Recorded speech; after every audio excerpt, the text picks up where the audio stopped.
Alors, autre lieu pour l'implantation de c'est à Masseube, Emmanuel Deluget qui a beaucoup travaillé sur ce camp de Masseube. À Masseube, dès l'origine, il a été prévu 4 cités sur 2 terrains, mais dont 2 sont voisins, quoi. Alors il y avait la cité de la gare, on retrouve la gare qui n'a jamais été achevée, mais le terrain était, semble-t-il, déjà aplani.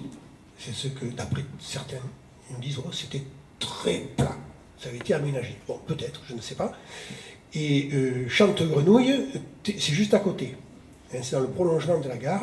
Ensuite, il y avait la coopérative, à l'entrée, Doche, le restaurant Lagrange. Donc, ces 2 terrains qui étaient voisins.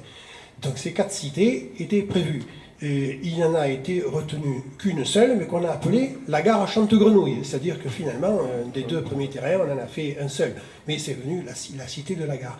Alors la raison de l'adoption de ce lieu, c'était bien simple, c'est que l'emprise de la gare existait, de même que l'emprise de la voie derrière la coopérative. Tout ça, ça existait, c'était déjà acheté, ça appartenait à l'État, donc c'était disponible, donc c'était très bien placé. Hein, c'est la première raison. Ensuite, la deuxième raison, c'est qu'il y avait immédiatement à côté un château d'eau. L'électricité n'était pas loin.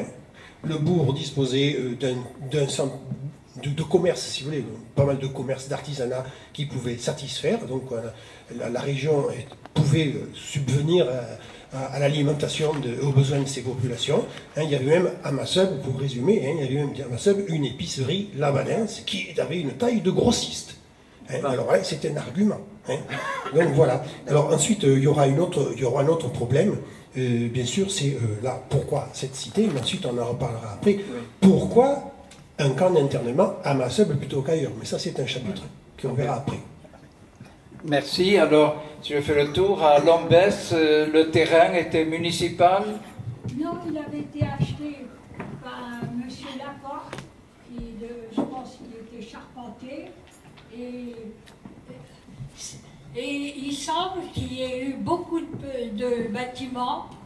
Alors, je vais lire rapidement ce que j'ai trouvé. Il se situe à l'entrée de la ville de Lombez, au croisement des départementales 626 et 632, sur la route de Carbone. Alors, elle était composée de plusieurs bâtiments, une douzaine selon l'occupant actuel, M. Hannet, mais moins selon M. Lassave, ancien maire de Lombez. Ces constructions de 20 mètres sur 7 mètres étaient construites en briques de 20 sur 10 sur 10 et ils étaient montés sur poteaux de bois, consolidés aux 4 coins par des piliers de briques de 10 cm d'épaisseur. Il s'agissait de baraquements au confort sommaire, sans eau courante, sans toilette, sans chauffage, éclairés par des châssis. Certains étaient équipés de bas-flancs qui devaient être destinés à servir de dortoir. Il semble qu'un puits proche ait été creusé pour l'eau potable. Il reste encore des vestiges de 2 sous-bassements. J'ai pris des photos. La construction aurait commencé en 1938 pour accueillir des réfugiés espagnols. Elle aurait été terminée en 1939 ou même jamais achevée selon M. Lassave, ancien maire. Des formations de jeunesse auraient cependant occupé les locaux et effectué des travaux en 1940. La cité n'a jamais été utilisée pour accueillir des réfugiés, ce que confirment les archives départementales. 3 ou 4 ont été utilisés comme bâtiments agricoles par la suite pour faire sécher du maïs. Des guirlandes de tabac étaient disposées au-dessus. Certains bâtiments ont été démontés et vendus. L'un d'entre eux a été reconstruit à Bézeril. Et là, j'ai la réponse de M. Deboff aux archives. Et il n'y a aucune référence pour le document et la construction. Il est noté dans ce document que la cité n'a pas été utilisée et qu'elle n'a pas été hébergée de réfugiés. Merci. Voilà, donc voilà pour Lombès. Pour Marcia, comme mot, parce qu'on va... Alors, ça va être un mot très bref, puisque je préfère tout à l'heure passer en 3-4 images, je vous expliquerai tout ce qui s'est passé à Marciac. Il y a eu 5 baraquements de construits, à un endroit qui était dans un endroit privilégié pour les Marciaquais, c'était les promenades, qui dataient de l'origine de Marciac, au temps des fortifications. Ils n'ont jamais servi, n'ont jamais été utilisés, pour la bonne raison que, bon, d'abord, il n'y a pas eu d'Alsaciens-Lorrains, on a eu quelques gens du Nord et des Belges, plus des militaires qui ont été démobilisés à Marciac, c'était un régiment d'aérostiers. 5 baraques, si vous allez à Marciac, vous reconnaîtrez très facilement sur les photos que je vous montrerai tout à l'heure, leur emplacement et leur devenir. D'accord. C'est un bâtiment pour Riscle. Pour Riscle, juste un mot, vous le dites uniquement où vous étiez placé. Bon, Riscle. Excusez-moi, je suis un peu enroué, mais enfin, je vais essayer de parler bien quand même. Ne criez pas trop. Alors, à Riscle, 4 sites pour ces baraquements sont retenus. La gare, le couvent, le Bourdala, la Chartigade. Finalement, ne sera retenu que le Bourdala. Le terrain, il était en location. La mairie de Riscle n'avait pas de terrain et ne pouvait donc construire sur ces terrains-là. Ce qui est quand même un risque significatif, c'est que pour construire cette cité, il a fallu 3 entreprises. Personne n'en a parlé, mais enfin, aujourd'hui, la première entreprise s'est cassée la figure. La seconde, c'était l'entrepreneur de Nogaro, Monsieur Motte et Monsieur Ducuron. Pas de chance. Motte mobilisé par l'armée française le 20 mai 1940. C'est une 3e entreprise de Toulouse qui prend le relais et qui ne finira pas les baraquements. Les baraquements n'ont jamais fonctionné, mais nous en parlerons tout à l'heure. Voilà. C'est cette entreprise qui a construit. Merci.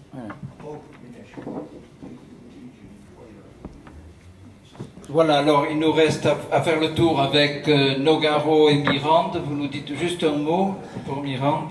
À Mirande, on devait construire une cité qui s'appellerait la cité au silo mirandais. On devait construire une cité qui s'appellerait la cité des silos mirandais, mais qui n'a jamais été construite. La réflexion et les courriers, on a des courriers datant du début de l'année 1940. Alors on avait choisi cet emplacement, comme vous l'avez dit, parce que c'était bien alimenté en eau, c'était bien alimenté en électricité, etc.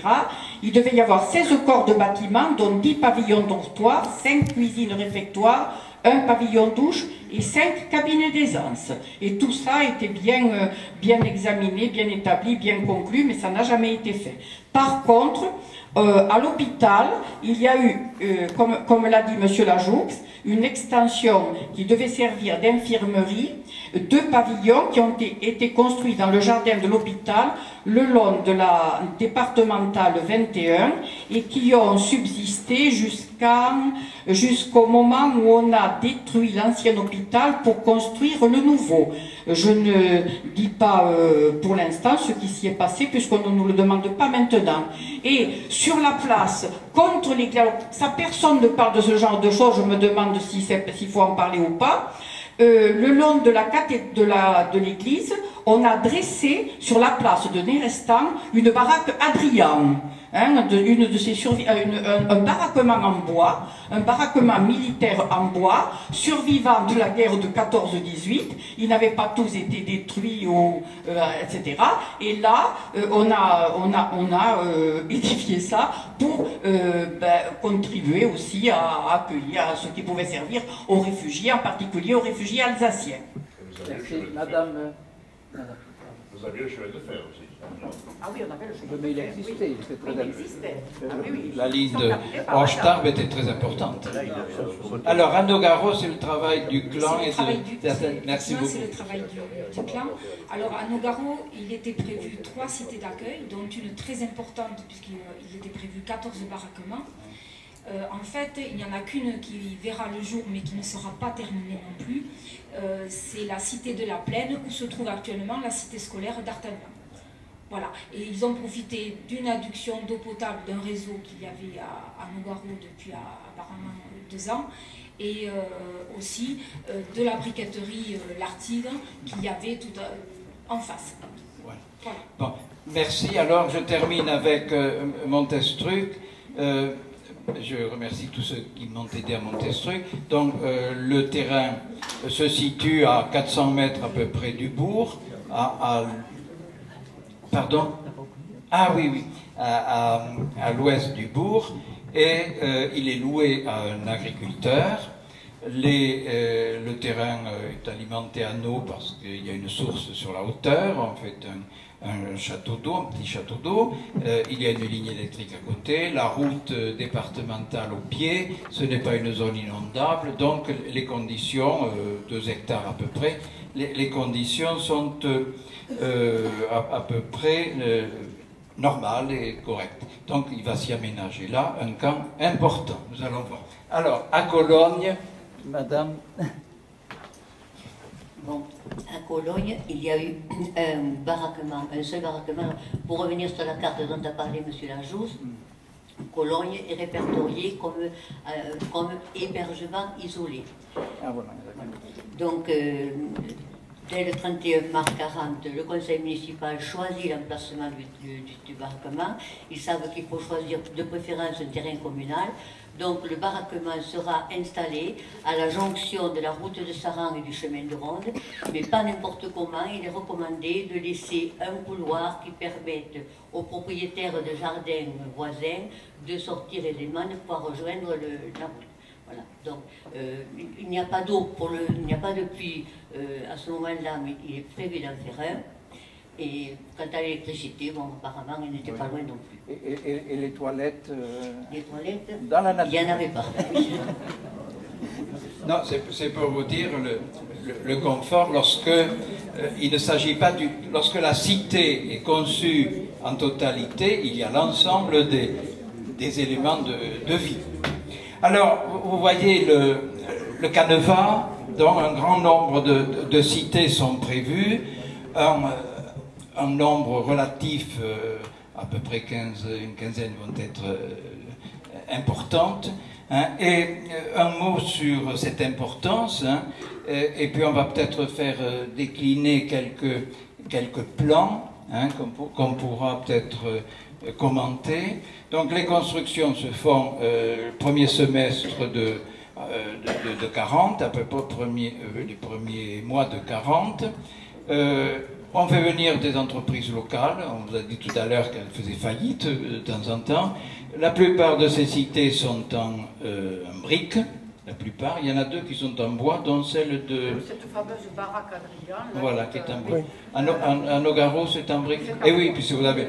Oui, qu'est-ce qu'il y a là? Oui. Pour Boulambès, en 1940, oui. Madame Turbet parle de travaux de jeunesse. Alors, qu'est-ce qui a travaillé là en 40? Le Compagnon de France? Non, le chantier jeunesse. Un chantier jeunesse, peut-être, oui. Je ne sais pas. Bon, on verra. C'est quoi le chantier? Oui. Alors, donc, est-ce que tu peux faire... J'ai pris quelques photos parce qu'il y a des baraquements qui existent encore. Il y a des baraquements qui existent encore. Alors, peut-être tu peux nous commenter l'île Jourdain.